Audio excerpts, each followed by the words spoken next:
बेगमों के नखरे क्यों। एक समय की बात है, अकबर प्रत्येक दिन की भांति आज भी शिकार पर गए हुए थे। लौटते समय संध्या हो गई थी। वो एक गांव से गुजर रहे थे, तभी उन्होंने एक भील जाति की औरतों को देखा जो स्वयं से पुत्र को जन्म दे रही थी। उसकी सहायता के लिए वहां और कोई अन्य उपस्थित नहीं था। अकबर कुछ देर के लिए वहीं रुक गया, शायद औरत को आवश्यकता पड़े, यह सोचकर। कुछ देर बाद औरत ने अपने बच्चे को जन्म दिया और टोकरी में रखकर वहां से चल पड़ी। उस औरत को पुत्र जन्म के लिए औरों की आवश्यकता नहीं पड़ी। महल में शहजादों के जन्म के समय अनेकों दासियां बेगमों के साथ रहती है।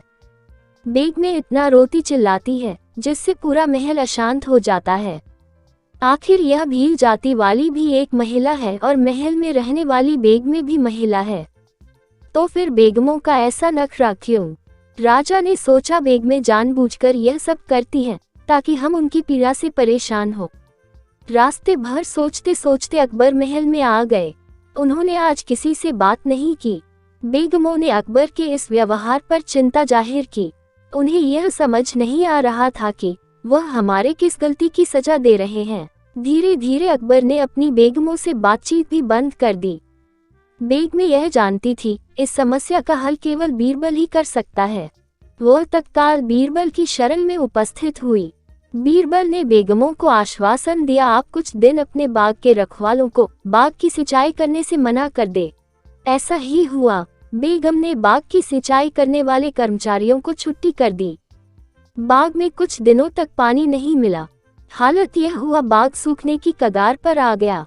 यह देखकर अकबर का क्रोध और बढ़ गया। अपनी बेगमों को बुलाकर कारण जानना चाहा।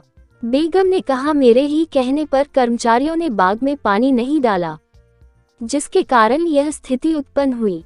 जंगल में पेड़ पौधों को पानी देने की आवश्यकता नहीं होती, वह स्वयं ही हरे भरे रहते हैं।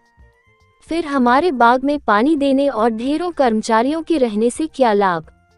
अकबर को अपने व्यर्थ के क्रोध का जवाब मिल गया था। सीख, समय और स्थिति के अनुसार सब कुछ होता है। दोस्तों, यह प्यारी सी कहानी आपको कैसी लगी?